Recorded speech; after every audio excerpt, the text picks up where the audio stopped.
another early travel morning, and for those of you who think I'm lucky that I get to travel all the time, might I remind you it is 5:49 a.m. I am completely dressed and at an airport an hour away from my house. To fly for 3 hours, take one meeting, turn around and fly back home, and arrive home probably 10 p.m. So sometimes I don't feel so lucky. But that's not what I'm here to talk about this morning. I'm actually here because I've been thinking a lot this morning about naps.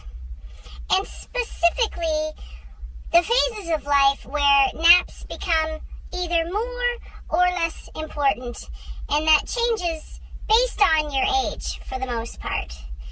If you have kids, you know that getting your kids to go to sleep is like trying to get them to eat broccoli. 6 pains of death to make them close their goddamn. And we all know that there is nothing worse at 7 p.m.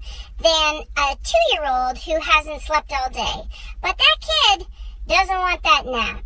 And then they turn into teenagers, and you can't wake them up. And this is what I figured out. You run a deficit when you're a teeny tiny kid because you resist the naps. And then you overrun that in your teen years. You get a surplus of naps. So you go into your adult life with too much sleep under your belt, which means for probably the first 5, maybe 10 years of being an adult, you use up the excess. And by the time you're a mom or a dad and you haven't slept in about 10 years, you're running a full-time deficit.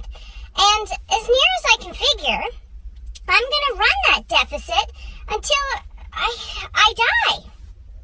This morning, I left the house at 5 a.m. because I needed to be at the airport by 6. And the traffic was a little lighter, and thank God for Toronto, you can never assume how much your drive time will take. But I got here at 5:49. And when I arrive 11 minutes early, honestly, I'm not sitting here going, yay, I'm early. I probably get a chance to grab a coffee, sit at the gate a little bit, catch my breath before I jump on the plane. No, the first thing I think is, motherfucker, I could have slept 11 more minutes. 11 minutes in the bank that I could have taken back. But no, now I gotta wait for maybe Saturday.